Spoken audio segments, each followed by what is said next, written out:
கிறிஸ்துவுக்குள் அன்பான ஜனங்களே, இந்த நாளில் கூட இயேசு கிறிஸ்துவின் நாமத்தினால மீண்டும் இந்த கிரைஸ்ட் சர்ச் இன்டர்நேஷ்னல் யூடியூப் சேனலுக்கு உங்களை நாங்கள் வரவேற்கிறோம். எல்லாருக்கும் மீண்டும் ஹாப்பி நியூ இயர் விஷஸ்.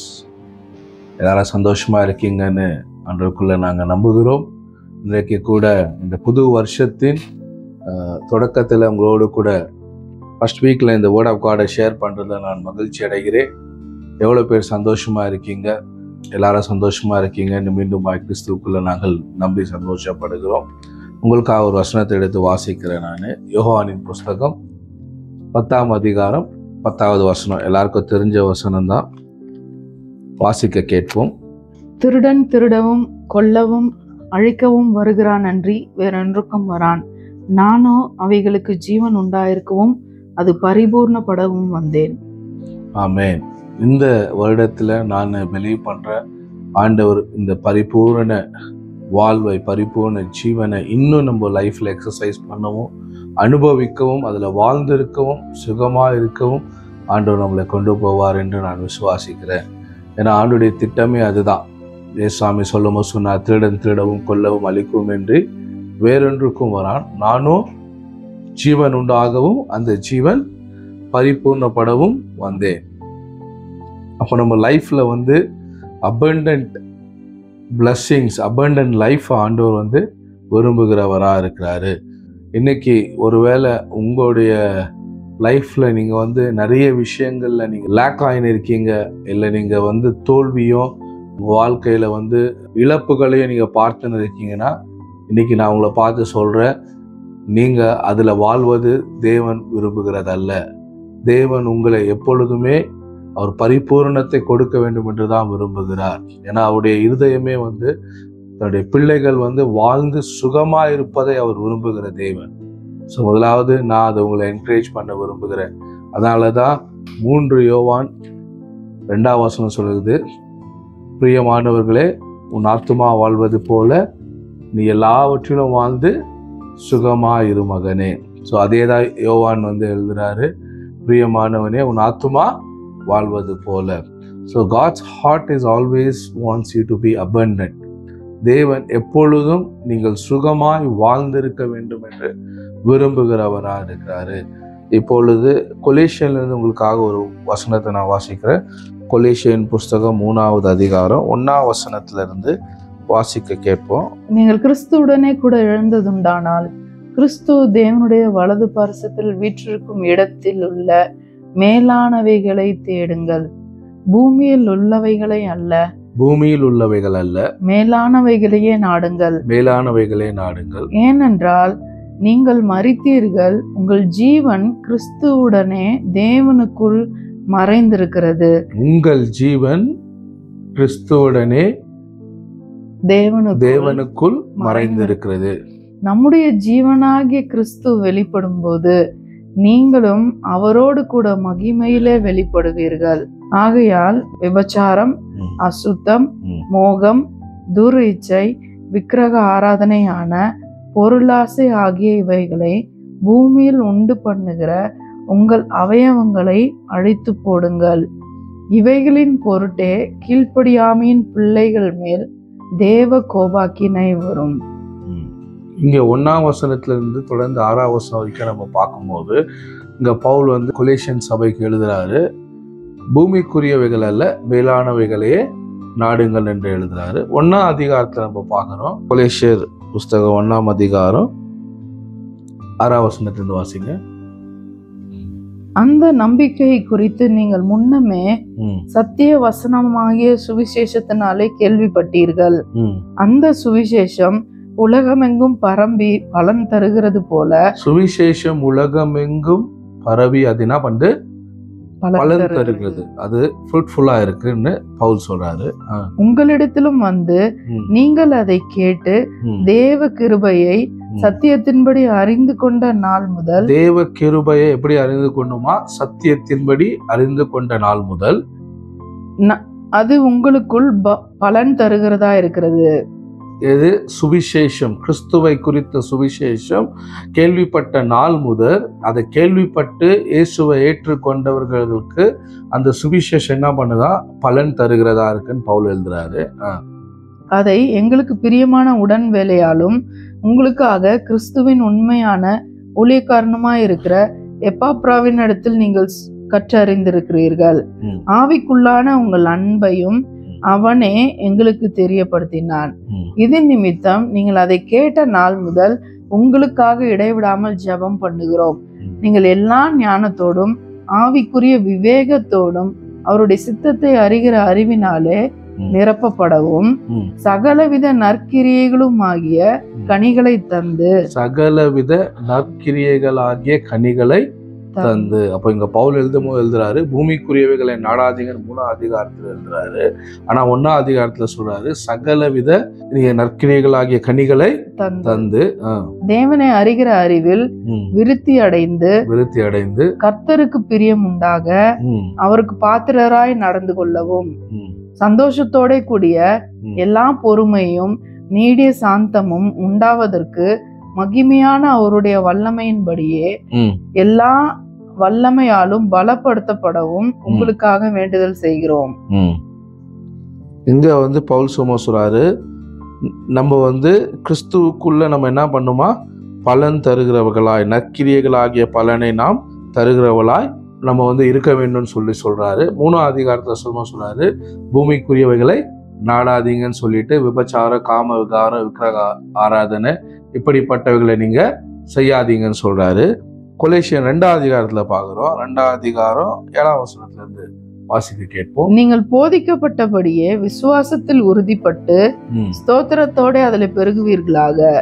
லௌகீக ஞானத்தினாலும் மாயமான தந்திரத்தினாலும் ஒருவனும் உங்களை கொள்ளை கொண்டு போகாதபடிக்கு ஒருவனும் உங்களை என்ன பண்ணக்கூடாது, சுவிசேஷத்தின் கிருபையினாலே நீங்கள் பெருகும்படிக்கு நீங்க பவுல் சொல்லிட்டு அடுத்து சொல்றாரு, உலக ஞானத்தினாலும் லௌகீக ஞானத்தினாலும் உங்களை ஒருவனும் என்ன பண்ணக்கூடாது, உங்களை கொள்ளையிடாதபடிக்கு எச்சரிக்கையா இருங்கள். அது மனுஷர்களின் பாரம்பரிய நியாயத்தையும் மனுஷனுடைய பாரம்பரிய நியாயத்தையும் உலக வழிபாடுகளையும் பற்றினதே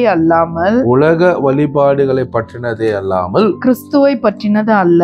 எதெல்லாம் கிறிஸ்துவை பற்றினது அல்லவோ அதை நீங்க மேன்மை பாராட்டாதீங்க.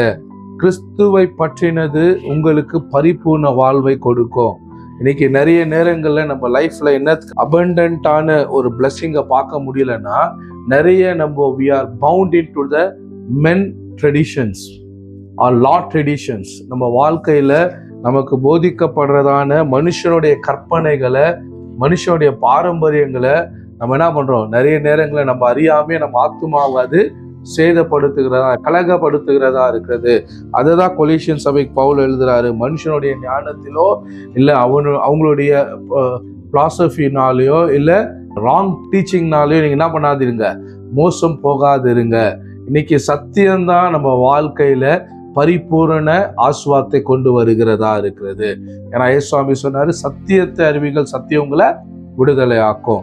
அப்ப இன்னைக்கு நம்ம என்ன பண்ணுவோம், நம்ம லைஃப்ல முதலாவது எதெல்லாம் கிறிஸ்துவை அறிகிற அறிவின் மேன்மையை விட்டு நம்மளை பிரிக்குதோ அதெல்லாம் என்ன நம்ம ஐடென்டிஃபை பண்ணோம். நான் எங்க தவறுறேன், எது எனக்குள்ள சரி இல்லை.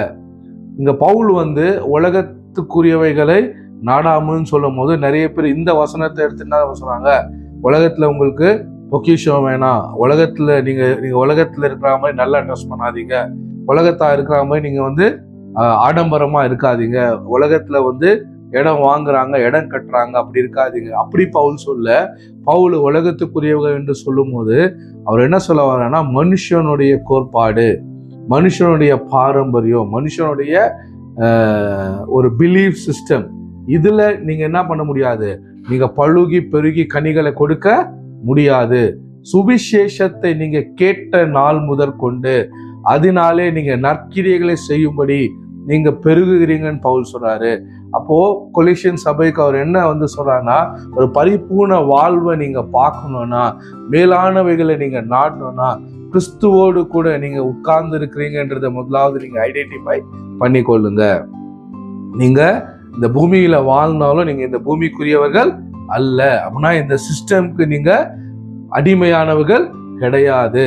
அந்த நாட்கள்ல அவங்க என்ன பண்ணாங்க, ஜூவிஸ் உடைய யூதர்களுடைய கலாச்சாரத்தை வந்து கொலேசியன் சபையில திணிச்சாங்க. உன்னுடைய கிரியைகளினாலதான் நீ நீதிமான் ஆக்கப்படுவ, உன்னுடைய கிரியையினாலதான் நீ ஆண்டவரை பிரியப்படுத்த முடியும். இன்னொன்னு, கடவுள் வந்து மனுஷனா இந்த பூமிக்கு வரவே முடியாது. Because he is a supreme. அவர் சர்வ வல்லம் உள்ள தேவன். அவர் ஒரு மனுஷனா அந்த பூமிக்கு வர முடியாது. ரெண்டாவது, கொலேசியன் சபையில என்ன இருந்துச்சு, அவங்களுடைய பிலீஃப் சிஸ்டமே மனுஷனா பாவிதான், அவன் பாவத்துல தான் வாழ்வான், அவனால பாவத்துல இருந்து வெளியே வர முடியாது, அப்படிப்பட்ட ஒரு பிலீஃப் சிஸ்டம் இருந்தது. ஆனா அந்த இடத்துல பவுல் சொல்றாரு, நீங்க இந்த பூமிக்குரியவர்கள் அல்ல, நீங்க இந்த பூமிக்குரியவர்களுக்கு அடிமைப்பட்டவர்கள் அல்ல, நீங்களோ கிறிஸ்துவனால அவருடைய சுவிசேஷத்தினால நீங்க விடுதலையாக்கப்பட்டு இருக்கிறீங்க. அந்த சுவிசேஷமே உங்களுக்குள்ள நற்கிரியைகளை தரும்படிக்கு அது பலன் தருகிறது என்று சொல்லுகிறாரு.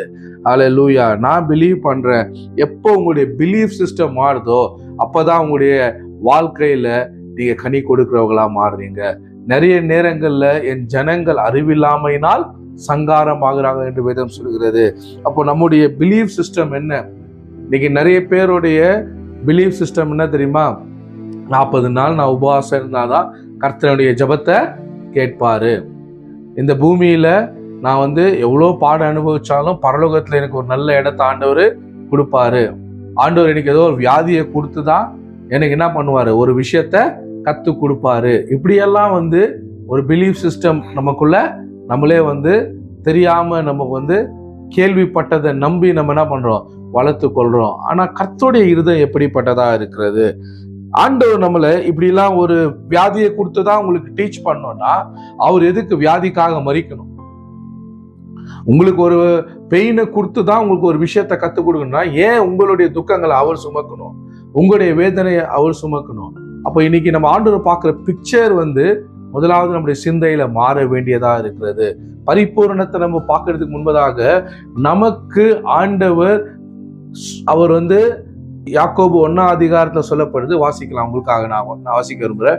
யாக்கோபு 1ஆம் அதிகாரம் 11ஆம் வசனத்துல இருந்து வாசிங்க. சூரியன் சுடும் வெயிலுடன் உதித்து புல்லை உலர்த்தும் போது அதன் பூ உதிர்ந்து அதன் அழகான வடிவு அழிந்து போம். ஐஸ்வர்யவானம் அப்படியே தன் வழிகளில் வாடி போவான். சோதனையை சகிக்கிற மனுஷன் பாக்கியவான். சோதனையை சகிக்கிற மனுஷன் பாக்கியவான். அவன் உத்தமன் என்று விளங்கின பின்பு கர்த்தர் தம்மிடத்தில் அன்பு கூறுகிறவர்களுக்கு வாக்குத்தத்தம் பண்ணின ஜீவ கிரீடத்தை பெறுவான். நிறைய நேரத்துல சோதனை வரும்போது, பிரச்சனை வரும்போது நம்ம என்ன நினைக்கிறோம், ஆண்டவர் வந்து என்ன சோதிக்கிறாரு, என் வாழ்க்கையில நான் இந்த எல்லா கஷ்டத்தையும் அனுமதிக்கணும், இந்த எல்லா கஷ்டத்தின் வழியா நான் கடந்து போகணும், இதுதான் எனக்கு ஆண்டவர் கொடுத்துருக்கிறாருன்னு சொல்லி நம்ம நினைக்கிறோம். ஆனா பைபிள் என்ன சொல்லுது, சோதனையை சகிக்கிற மனுஷன் பாக்கியவான். ஆனா சோதனையை கர்த்தர் தரான்னு சொல்ல அடுத்த வசனத்தை வாசிங்க. சோதிக்கப்படுகிற எவனும் நான் தேவனால் சோதிக்கப்படுகிறேன் என்று சொல்லாதிருப்பானாக. தேவன் பொல்லாங்கினால் சோதிக்கப்படுகிறவர் அல்ல. ஆண்டவர் ஒருத்தரையும் பொல்லாங்கினால சோதிக்கிறவர் கிடையாது. அவர் உங்களை வந்து ஒரு பெயினை கொடுத்து, ஒரு வேதனையை கொடுத்து, இல்ல உங்களுக்கு ஒரு துன்பத்தின் வழியா உங்களை கொண்டு போய் தான் உங்களுக்கு ஒரு லெசன் அவர் கற்றுக் கொடுக்கணும்னு நினைக்கிறவரு கிடையாது. அவனவன் தன் சுய இச்சையினாலே இழுக்கப்பட்டு திக்குண்டு சோதிக்கப்படுகிறான். பின்பு இச்சையானது கர்ப்பம் தரித்து பாவத்தை பிறப்பிக்கும். பாவம் பூரணமாகும் போது மரணத்தை பிறப்பிக்கும். அப்ப பாருங்க, ஒரு மனுஷனுடைய இச்சை தான் அவனுக்கான சோதனைக்கான வழியா இருக்கிறது. அப்ப அந்த சோதனையில அவன் வந்து சிக்கி கொண்டா கூட அதுல இருந்து தப்பித்து கொள்ள அவர் வழி செய்கிறவரா இருக்கிறாரு. இன்னைக்கு நம்ம வாழ்க்கையில சோதனையில நம்ம போகும்போது கூட அவர் என்ன பண்றாரு, நமக்கு தப்பிக்கிறதுக்கான வழியை நமக்கு காட்டுகிறவரா இருக்கிறாரு. ஏன் இதை நான் சொல்ல வரேன்னா, முதலாவது நீங்க தெரிஞ்சுக்கணும், நன்மையான 17ஆம் வசனம் சொல்லுது, நன்மையான எந்த ஈவும் பூரணமான எந்த வரமும் பரத்தில் உண்டாகி ஜோதியின் பிதாவிடத்திலிருந்து இறங்கி வருகிறது. அப்போ எந்த ஒரு நன்மைக்கும் காரணர் யாரு? நம்ம தேவனாகிய கர்த்தர், ஆண்டவராகிய இயேசு கிறிஸ்து. அவர் உங்க வாழ்க்கையில பரிபூரணத்தை அவர் கொடுக்க விரும்புகிறவரா இருக்கிறார். நன்மைய, all good things he wants to bless you with. இன்னைக்கு நீங்க பார்க்குற எந்த நல்லதை பார்த்தாலும் நீங்க ஆண்டவரை ஸ்தோத்திரம் பண்ணலாம். ஏன்னா அதுக்கு காரணர் யாரு? நம்ம தேவன் தான். உங்க கண்களுக்கு முன்பாக பார்க்குற எந்த நன்மையா இருந்தாலும் அந்த நன்மைக்கு காரணர் நம்ம தேவனாகிய கர்த்தர். ஏன்னா he is the one who gives the good gifts. அவர் தான் நன்மையான ஈவுகளை நமக்கு கொடுக்கிறவரா இருக்கிறாரு. அப்போ பவுலிங் அதை தான் சொல்றாரு, நீங்க பூமிக்குரியவர்களை நாடாதீங்க, பூமிக்குரிய சிஸ்டம் நீங்க என்ன பண்ணாதீங்க, ஃபாலோ பண்ணாதீங்க. உங்களுடைய சிஸ்டம் என்ன? பரலோகத்தின் சிஸ்டமா இருக்கு. பரலோகத்துடைய சிஸ்டம் என்ன? கொலேசியர் புஸ்தகத்துக்கு போவோம். கொலேசியர் 1:12. ஒளியில் உள்ள பரிசுத்தவான்களுடைய ஒளியில் உள்ள, அப்போ இங்க ஸ்டார்ட் பண்ணும்போது சொல்றாரு, லைட்ல ஒளியில வாழும் பரிசுத்தவான்களுடைய சுதந்திரத்தில் பங்கடைவதற்கு நம்மை தகுதி உள்ளவர்கள் ஆக்கினவரும். தகுதியாக போகிறோம்னு சொல்ல அவரு இல்ல, இந்த ப்ராசஸ்ன்னு சொல்ல. நீங்க ஒரு நாள் ஒளியில் உள்ள பரிசுத்த ஆண்களோடு சேர்க்கப்படுவீங்கன்னு சொல்ல. நீங்க எல்லா போராட்டத்திலையும் போய் எல்லா கஷ்டத்திலையும் போயிட்டு ஒரு நாள் உங்களை கொண்டு போய் ஒளியில் ஆண்டவர் வைப்பாருன்னு சொல்ல. இங்க அவர் சொல்லும் போது சொல்றாரு, ஒளியில் உள்ள பரிசுத்த ஆண்களோடு நீங்க பங்கு அடைவதற்கு உங்களை தகுதி உள்ளவர்கள் ஆக்கினவரும். You are qualified. It's not by what you are doing or what you going to do or what you have done. என்ன பண்ணீங்க, என்ன பண்ணி நிற்கீங்க, என்ன பண்ண போறீங்கன்றதை வைத்தல்ல, கிறிஸ்துவின் சுவிசேஷம், கிறிஸ்து உங்களுக்காக செய்து முடித்ததை நீங்க ரிசீவ் பண்ணும் போதே, நீங்க பிலீவ் பண்ணும் போதே நீங்க அவருடைய பரிபூர்ணத்துல பங்குள்ளவர்களா இருக்கீங்க. அவருடைய ஆஸ்வாதத்துக்கு நீங்க பங்குள்ளவர்களா இருக்கீங்க. அடுத்து வாசிங்க. நம்மை தகுதி உள்ளவர்கள் ஆக்கினவரும் இருளின் அதிகாரத்தினின்று நம்மை விடுதலை ஆக்கினவரும் தமது அன்பின் குமாரனுடைய ராஜ்யத்திற்கு. we are in the kingdom of Jesus Christ. நாம் இயேசு கிறிஸ்துவுடைய ராஜ்யத்துக்குரியவர்களா இருக்கிறோம். பூமிக்குரிய ராஜ்யத்துக்குரியவர்கள் அல்ல. ராஜ்யத்திற்கு உட்படுத்தினவரும் ஆயிருக்கிற பிதாவை ஸ்தோத்திரிக்கிறோம். அவருக்குள் அவருடைய இரத்தத்தினாலே பாவ மன்னிப்பாகிய மீட்பு நமக்கு உண்டாயிருக்கிறது. அவர் அதரிசனமான தேவனுடைய தற்ஸ்வரூபமும் சர்வ சிருஷ்டிக்கும் முந்தின பெருமானவர். ஏனென்றால் அவருக்குள் சகலமும் சிருஷ்டிக்கப்பட்டது. இயேசு கிறிஸ்துவுக்குள்ள சகலமும் சிருஷ்டிக்கப்பட்டது. பரலோகத்தில் உள்ளவைகளும் பூலோகத்தில் உள்ளவைகளும் காணப்படுகிறவைகளும் காணப்படாதவைகளுமான சகல வஸ்துக்களும், சிங்காசனங்களானாலும் கர்த்தத்துவங்களானாலும் துரைத்தனங்களானாலும் அதிகாரங்களானாலும் சகலமும் அவரை கொண்டும் அவருக்கு என்றும் சிருஷ்டிக்கப்பட்டது. இங்க பவுல் எழுதுறாரு, காணப்படுகிறவைகளும் காணப்படாதவைகளும் துரைத்தனங்களும் அதிகாரங்களும் பரலோகத்துள்ளவைகளும் பூமியில் உள்ளவைகளும். அப்படின்னா என்ன? சகலமும். அது பரலோகமா இருந்தாலும் சரி, அது பூமியா இருந்தாலும் சரி, அதிகாரங்களா இருந்தாலும் சரி, பிசாசுடைய சகல கிரியைகளா இருந்தாலும் சரி, எதுவுமே உங்களை ஒன்றும் பண்ணவே முடியாது. ஏன்? அது கிறிஸ்துவை கொண்டு, கிறிஸ்துவுக்காக சிருஷ்டிக்கப்பட்டது. அவர் எல்லாவற்றிற்கும் முந்தினவர். எல்லாம் அவருக்குள் நிலை நிற்கிறது. யாரு? கிறிஸ்துவுக்குள்ள நிலை நிற்கிறது. அவரே சபையாகிய சரீரத்துக்கு தலையானவர். பவுல் சொல்றாரு, சபையாகிய சரீரத்துக்கு இயேசு கிறிஸ்து தான் தலையானவர். சபை என்று சொல்றது என்ன? ஒரு 4 செவுரு கட்டிட்டு சிலுவைய மேல வச்சுட்டு ஒரு போர்டு போட்டு இதுதான் சபைன்னு சொல்றோமே, அந்த சபையை குறித்து அவர் இங்க சொல்லும் போது சபையாகிய சரீரம் யாரு? நீங்களும் நானும் தான் ஜீவனுள்ள கிறிஸ்துவின் சரீரமா இருக்கிறோம். அப்போ உங்களையும் என்னையும் சொல்லும் போது சொல்றாரு, இந்த சபைக்கு இயேசு கிறிஸ்து தான் தலையா இருக்கிறாரு. எல்லாவற்றுக்கும் முதல்வராய் இருக்கும்படி அவரே ஆதியும் மரித்தோரிலிருந்து எழுந்த முதற் பெருமானவர். சகல பரிபூர்ணமும் அவருக்குள்ளே வாசமாயிருக்கவும். நல்லா கவனமா கேளுங்க, இந்த வசனம் சொல்லுது சகல பரிபூர்ணமும் இயேசுக்குள்ள இருக்கு.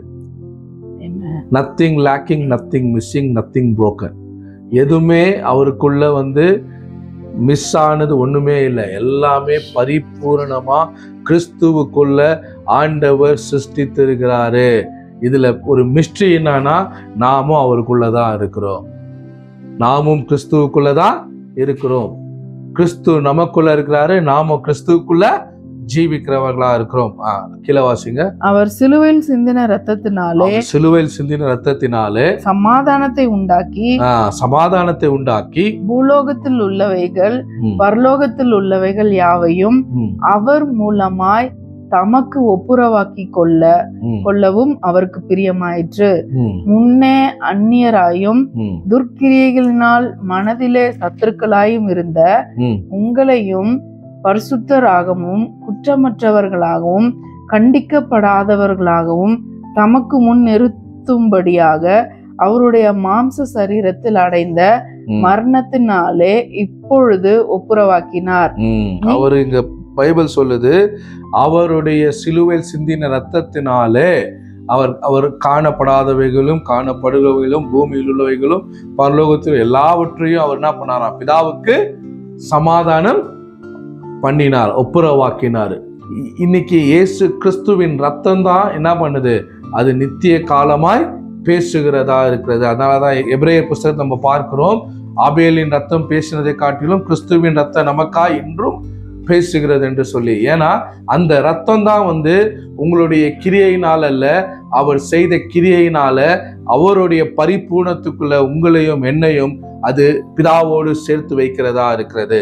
இந்த இரத்தத்தினாலதான் நாம் பிதாவுக்கு சமமாக்கப்பட்டிருக்கிறோம், பிதாவோடு நாம் சேர்க்கப்பட்டிருக்கிறோம், கிறிஸ்துவுள்ள நம்ம சேர்க்கப்பட்டிருக்கிறோம். இதுதான் பவுல் எழுதுறாரு, நீங்க கிரியையினால் அல்ல, இந்த உலகத்தினுடைய பாரம்பரியத்தினால அல்ல, சுவிசேஷத்தினால நீங்க மீட்கப்பட்டு இருக்கிறீங்க. கிறிஸ்து சிலுவையில செய்த கிரியையினால நீங்க ஆஸ்வதிக்கப்பட்டிருக்கீங்க.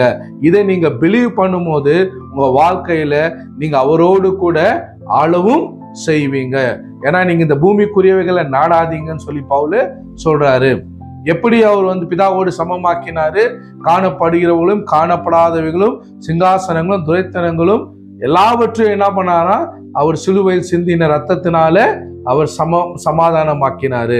பழைய ஏற்பாட்டு காலத்துல என்ன பண்ணுவாங்கன்னா, பழைய ஏற்பாட்டு காலத்துல கூடாரம் இருக்கும். அந்த கூடாரம் எப்படின்னா, வெளிப்புறம் பரிசுத்த ஸ்தலம், மகா பரிசுத்த ஸ்தலம். மகா பரிசுத்த ஸ்தலத்துல அங்க கேருபீன்கள் இருக்கும், தேவனுடைய பெட்டி இருக்கும். அந்த பெட்டியில வருஷத்துக்கு ஒரு தடவை என்ன பண்ணுவாங்க? ஆசாரியன் போய் ரத்தத்தை தெளிப்பார். அப்படி தெளிக்கும் போது மாத்திரம்தான் மனுஷனுடைய பாவங்கள் மீட்கப்படும், மன்னிக்கப்படும், அது மூடப்படும். ஆனா அவங்களுக்கு முழுமையான மீட்பு கிடையாது. அது சும்மா டெம்பரவரியா ஆட்டுக்கிடாவின் ரத்தத்தினால மனுஷனுடைய பாவங்கள் மூடப்பட்டிருந்தது. இதை தான் என்ன பண்ணாரு? இயேசு கிறிஸ்து மரித்து உயிரோட எழுந்து, அவர் முதலாவது காஸ்பல் புக்ல பார்க்கும்போது நீங்க படிக்கலாம், மகதலேனாள் மரியாள் இயேசு கிட்ட பேசும்போது அவர் சொல்லுவாரு, என் வேலை இன்னும் முடியல, நான் என் வேலையை முடிச்சுட்டு வர வரைக்கும் நீ தொடாதன்னுவார். ஏன்? அவருடைய ரத்தத்தை அவர் ஃபைனலா எங்க கொண்டு போய் அவர் தெளித்தார் சொல்லுது, கிருபையின் சிங்காசனத்துல. அப்போ பரலோகத்துல அவர் என்ன பண்ணாரு? அவருடைய ரத்தத்தை அவர் தெளித்தாரு. அந்த ரத்தம் தெளிக்கப்பட்டதுனால இன்னைக்கு நமக்கு ஒரு போல்ட்னஸ் ஆண்டு கொடுத்திருக்கிறாரு. நம்முடைய கிரியையினால நம்ம நீதிமான் ஆக்கப்படல, நம்முடைய சுய நீதியினால நம்ம பரிசுத்தமான ஆக்கப்படல. அவர் சிலுவையில சிந்தின ரத்தத்தினால, சிலுவையில் அவர் நமக்காக பெற்றுக் கொடுத்த வெற்றியினாலதான் நாம் இன்னைக்கு நீதிமான்களாக்கப்பட்டிருக்கோம், மீட்கப்பட்டிருக்கோம், நம்ம பரிபூர்ண வாழ்வுக்கு பங்குள்ளவர்களா இருக்கிறோம்.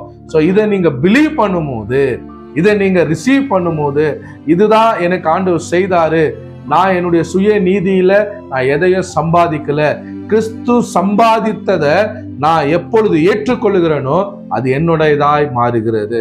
அங்கதான் என்னுடைய ஆஸ்வாதம் தொடங்குறதா இருக்கிறது. அதனாலதான் எபிரேயர்ல சொல்லப்படுது, நாம் அவருடைய கிருபையின் சிங்காசனத்துக்கு அண்டையில போல்டா என்ன பண்ண முடியுமா? நம்ம அவர்கிட்ட நிக்க முடியுமா? ஏன்? அவர் நம்மை பிதாவோடு ஒப்புரவாக்கி இருக்கிறாரு. கிறிஸ்து நம்மை அவருக்குள்ள சகல பரிபூர்ணத்திலும் நம்மளை ஆசீர்வதித்து இருக்கிறாரு. அடுத்து 2 அதிகாரம் 13-14 வாசிங்க. உங்கள் பாவங்களினாலேயும் உங்கள் மாம்ச விருத்த சேதனம் இல்லாமையினாலேயும் மரித்தவர்களாய் இருந்த உங்களையும் அவரோடு கூட உயிர்ப்பித்து அக்கிரமங்கள் எல்லாவற்றையும் உங்களுக்கு மன்னித்து அக்கிரமங்கள் எல்லாவற்றையும் உங்களுக்கு இனிமே மன்னிக்கிறது இல்ல. பைபிள் சொல்லுது, நாம் மரித்திருந்தோம், நாம் பாவிகளா இருந்தோம், இந்த பூமிக்கு நாம் இந்த பூமியில நாம் அடிமையா இருந்தோம். ஆனா கிறிஸ்து என்ன பண்ணாராம்? அக்கிரமங்களினாலும் பாவங்களிலும் மரித்தவர்களா இருந்த நம்ம அவருடைய ரத்தத்தினால நம்மளை சம்பாதித்து நம்மளை மீட்டு கொண்டாராம், நம்மளை உயிர்ப்பித்தாராம்.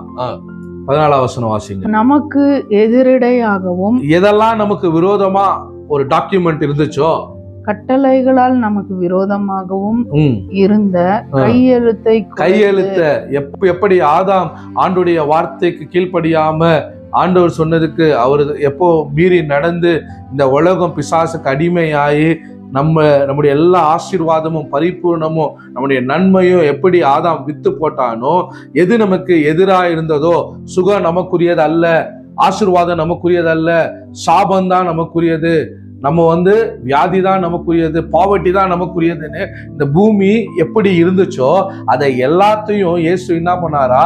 பிசாசுக்கு விற்று போட்ட எல்லாவற்றையும் அவர் நமக்கு எதிரடையா இருந்த எல்லாவற்றையும் அவர் என்ன பண்ணாரு? வாசிங்க.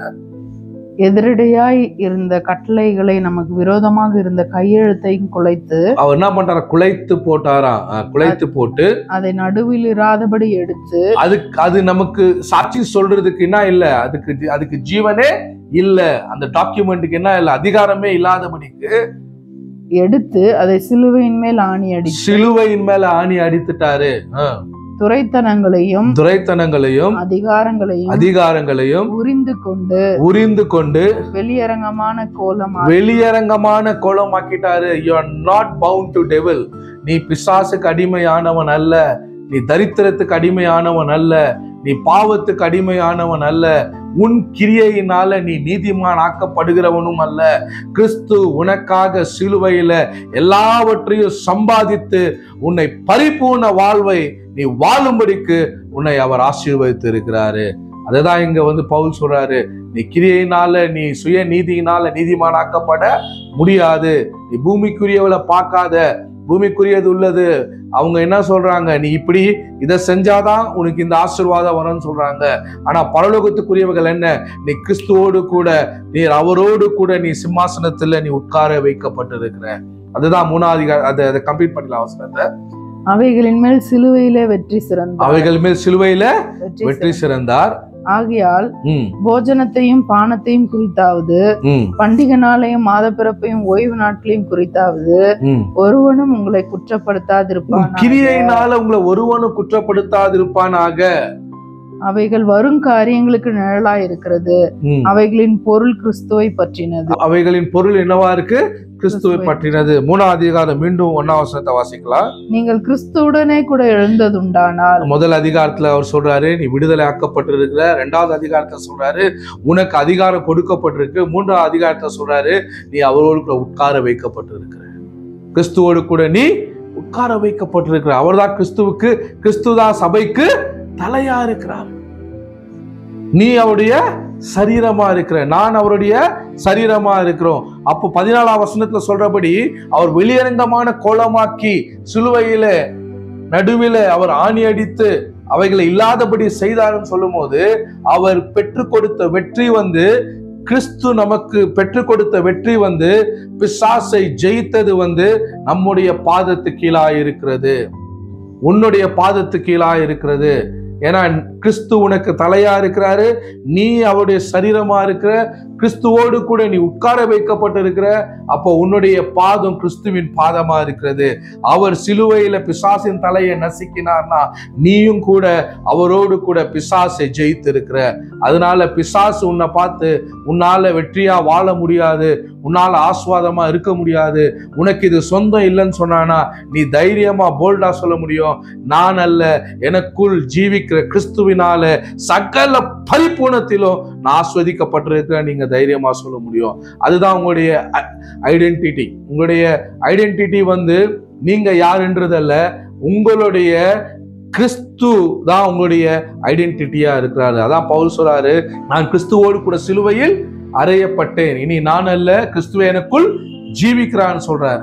இப்போ அதுதான் நம்முடைய ஐடென்டிட்டியா இருக்கு. முதலாவது இது நான் பாயிண்ட் சொல்ல விரும்பினா, நீங்க கிறிஸ்துவோடு கூட மரித்தீங்க, கிறிஸ்துவோடு கூட நம்ம அடக்கம் பண்ணப்பட்டோம், கிறிஸ்துவோடு கூட நம்ம உயிர் தெழுந்தோம், நாம் கிறிஸ்துவோடு கூட உட்கார வைக்கப்பட்டிருக்கிறோம், இன்னைக்கு கிறிஸ்துவோடு கூட நாம் ஆசீர்வாதமாய் வாழ்கிறவர்களா இருக்கிறோம். இதுதான் நம்முடைய ஐடென்டிட்டி. இதை எப்பெல்லாம் பிசாசு மாத்த நினைக்கிறானோ, you have to bring it back to your memory. நான் என்னுடைய கிரியையினால் அல்ல, கிறிஸ்து எனக்கு சம்பாதித்த வெற்றியினால நான் சுகமாய் வாழ்கிறேன், நான் பரிபூர்ணமாய் வாழ்கிறேன், நான் அல்ல கிறிஸ்து எனக்குள் ஜீவிக்கிறவரா இருக்கிறார். இதை நீங்க பிலீவ் பண்ணி இதை நீங்க ரிசீவ் பண்ணும் போது உங்களுடைய சூழ்நிலை எல்லாம் அபண்டன்டா கர்த்தர் பிளஸ் பண்றவரா இருக்கிறாரு. God bless you all. In the name of Jesus Christ, I bless you. Amen.